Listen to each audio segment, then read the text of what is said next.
This is Channels Television's breaking news.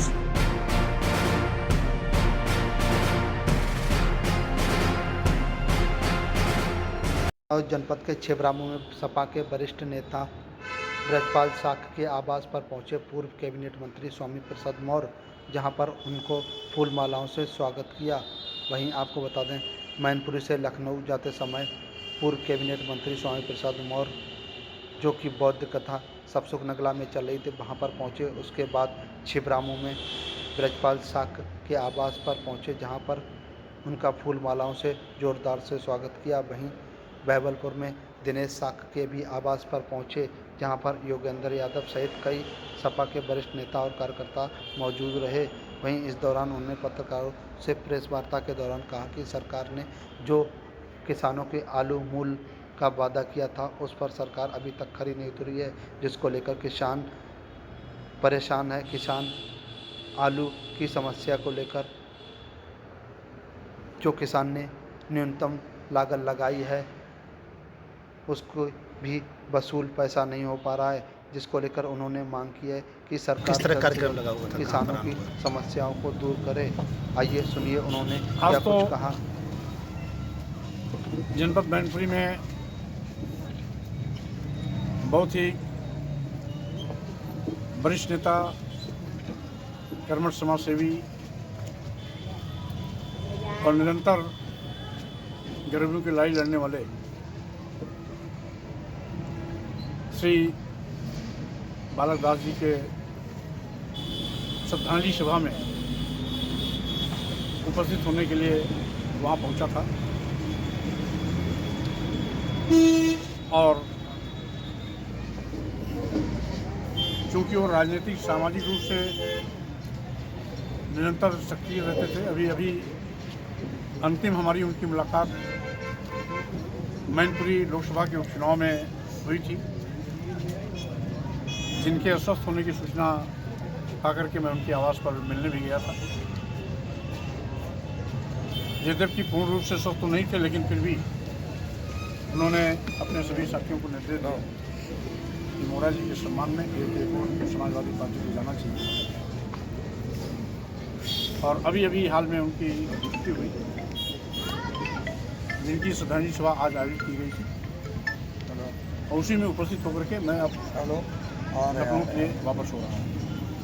देखा जा रहा है आलू की इतनी किसान आलू की वजह से परेशान है खरीदारी को लेकर, इस पर क्या कहना है? आलू के लिए मर रहा है किसान। स्वाभाविक रूप से किसानों के बलबूते पर बनी भाजपा सरकार आज किसानों की दुश्मन बन गई है। विशेष रूप से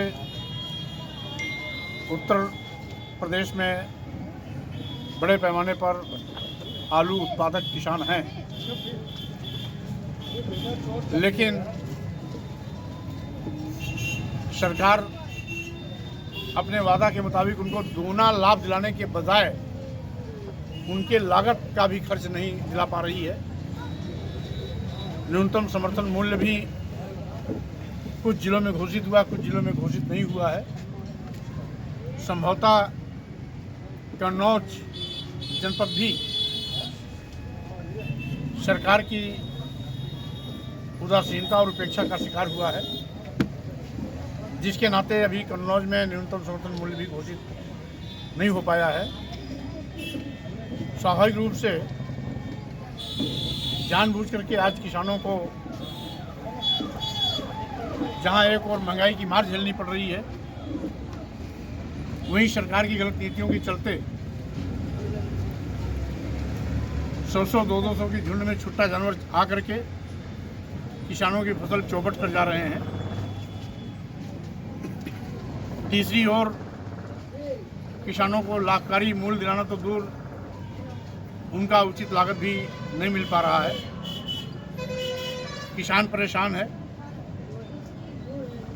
महंगाई से आम जन की कमर टूट रही है। आज बड़े पैमाने पर नौजवान बेरोजगारी की त्रासदी झेल रहा है। सरकारी विभाग बेचे जा रहे हैं, यानी सरकारी नौकरियां खत्म हो रही हैं। और जब सरकारी नौकरियां खत्म होंगी तो नौजवानों को सरकारी नौकरी से महरूम होना पड़ेगा। और यही नहीं, अनुसूचित जात, अनुसूचित जनजाति और पिछड़े वर्गों को जो आरक्षण का लाभ मिलता था, जब सरकारी विभाग अदानी और अंबानी चलाएंगे तो आरक्षण का लाभ भी खत्म हो जाएगा। जीएसटी के माध्यम से लघु एवं मध्यम वर्ग के व्यापारियों को लूट का शिकार बनाया जा रहा है। यानी व्यापारियों के शोषण का माध्यम जीएसटी बन गई है। सरकारें निजी क्षेत्रों को राष्ट्रीयकरण करके रोजगार के नए अवसर प्रदान करती है। आज़ादी के बाद भाजपा एक ऐसी पहली सरकार है जो सरकारी विभागों को अपने चहेते उद्योगपतियों के हवाले कर रही है, एक एक करके। जैसा कि अब तक देश के सभी बंदरगाह बेच दिए गए, एयरपोर्ट एयर इंडिया बेच दिया गया, सारे रेलवे स्टेशन और कई दर्जन ट्रेनें बेच दी गई, LIC बेच दिया गया।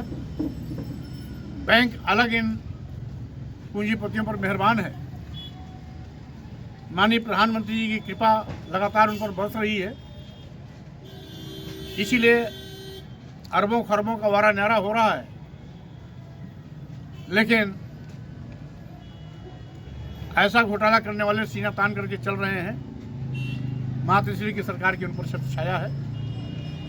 तो स्वाभाविक रूप से 2024 लोकसभा का चुनाव ये कहीं न कहीं देश को बचाने के लिए, लोकतंत्र को बचाने के लिए, संविधान को बचाने के लिए भाजपा को हटाना पड़ेगा, भाजपा को हराना पड़ेगा, तभी जाकर के बात बनेगी। और जहाँ तक मुझे विश्वास है कि जिस तरीके से आज प्रदेश और देश के लोग भाजपा सरकार से कूद गए हैं, उसको देखते हुए मैं कह सकता हूँ कि आने वाला 2024 लोकसभा का चुनाव भाजपा की विदाई का चुनाव होगा। आपने एक बयान दिया था रामचरितमानस की कुछ चौपाइयों को लेकर। अब उत्तर प्रदेश सरकार ने उसका पलटवार करते हुए रामनवमी और नवरात्रों पर रामचरितमानस का पाठ करने का आदेश जारी कर दिया। ये तो हमारी जीत है, क्योंकि हमारे अपील पर जब देश के लोगों ने रामायण का पाठ करना बंद कर दिया तो सरकार घुटनों के बल औंधे मुँह गिरी और अब सरकारी खर्चे पर सुंदरकांड का पाठ पढ़ाने का तय किया है। ये तो स्वामी प्रसाद मौर्य की जीत है। ये तो देश की महिलाओं, आदिवासियों, दलितों, पिछड़ों के सम्मान की जीत है। अपमान करने वालों के गाल पर चाटा है और सरकारी खर्च पर सुंदरकांड का पाठ पढ़ाना सरकार के असली चेहरा को भी उजागर करती है।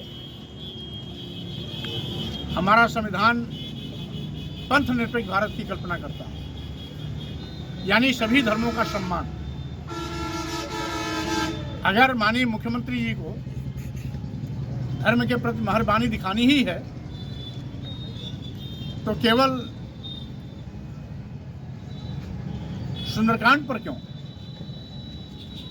उनको हिंदू धर्म के साथ साथ मुसलमान धर्म जोड़ना चाहिए, बौद्ध धर्म जोड़ना चाहिए, जैन धर्म जोड़ना चाहिए, सिख धर्म जोड़ना चाहिए, ईसाई धर्म जोड़ना चाहिए और सभी को जोड़ करके सभी धर्मों पर ये मेहरबानियां बरसानी चाहिए।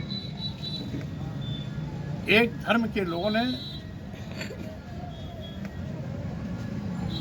एक धर्म के लोगों को बढ़ावा देकर के शेष धर्मों को चोट पहुंचाना, हम समझते हैं ये सरकार की सूझबूझ का परिचय नहीं है। आज सरकार की इस नीतियों से कहीं न कहीं सरकार बैकफुट पे आई है। इस बात की पुख्ता अपने आप इनके कारणों से हो रही है। अगर लोग रामचरितमानस का पाठ पढ़ते होते तो सरकार को अलग से बजट में खर्चा देने की व्यवस्था नहीं करनी। आप बहुजन समाज पार्टी में काफ़ी समय व्यतीत किया है। अखिलेश यादव सपा के राष्ट्रीय अध्यक्ष हमेशा कहते रहते हैं भाजपा की भी पार्टी है क्या लगता है 2024 में बसपा एक बार फिर भाजपा को जीत दिलाएगी? अब बसपा में केवल नेता रह गई हैं, बसपा के सारे समर्थक समाजवादी पार्टी में आ गए। इसलिए अब मायावती जी की कोई चाल नहीं चलेगी, क्योंकि बसपा का जनाधार समाजवादी पार्टी के साथ खड़ा हो गया है। नेता अकेले पड़ गई हैं, इसलिए 4 बार की मुख्यमंत्री रहने वाली सुश्री बहन मायावती जी आज उत्तर प्रदेश की ताकत उनकी मात्र एक विधायक है। आप क्या मानते हैं कि जो भाजपा चुनाव जीतती है या जो टिकट देती है बसपा पार्टी, तो क्या भाजपा के नेता बसपा पार्टियों की टिकट तय करते हैं कि इस विधानसभा या लोकसभा में ये नेता चुनाव लड़ेगा? भाई कहीं न कहीं दाल में तो काला है। अगर बाबा साहब के मिशन पर बहन जी चलती होती, मनोहर काशीराम के सामाजिक परिवर्तन आंदोलन के साथ खड़ी होती, तो शायद उनको सिमट करके एक विधायक पर आने की नौबत न होती। आज कहीं न कहीं बहन जी विचारों से हटी हैं, बाबा साहब के मिशन से हटी हैं, मनोहर काशीराम के सामाजिक परिवर्तन आंदोलन से हटी हैं, बहुजन समाज के हितों से हटी हैं। इसीलिए आज जो अकेले हैं, पैदल हैं और उनकी पूरी फौज समाजवादी पार्टी में आगे खड़ी है। विधानसभा चुनाव रहा हो, देश के प्रधानमंत्री नरेंद्र मोदी कन्नौज आए थे। उन्होंने कहा था कि यहाँ पर कन्नौज वासियों को आलू चिप्स फैक्ट्री मिलेगी, लेकिन आलू चिप्स फैक्ट्री तो दूर, यहाँ का आलू का रेट ही किसानों को नहीं मिला है। क्या कहना है?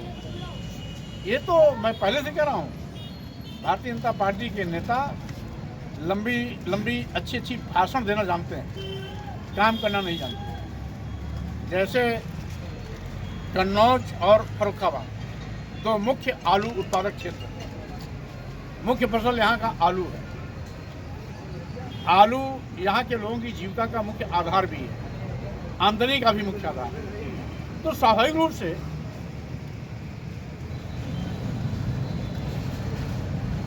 भारतीय जनता पार्टी ने आलू उत्पादकों को लालच देकर के वोट तो ले लिया, लेकिन आलू उत्पाद से बनने वाले फैक्ट्रियों की स्थापना कराने का वादा करके भी स्थापना न कराना, ये वादा खिलाफी का जीता जागता नमूना है। यही नहीं, वो कुशीनगर जनपद में हमारी विधानसभा परोना में भी गए थे, तो वहाँ पर भी बंद चीनी मिल को चलाने का वादा किया, आज तक नहीं चली। तो वादा जहाँ भी जाते हैं करते हैं, लेकिन परिणाम जीरो का जीरो होता है, नील बटा सन्नाटा होता है। इसलिए 2024 के लोकसभा चुनाव में भी भाजपा का परिणाम भी नील बटा सन्नाटा होगा।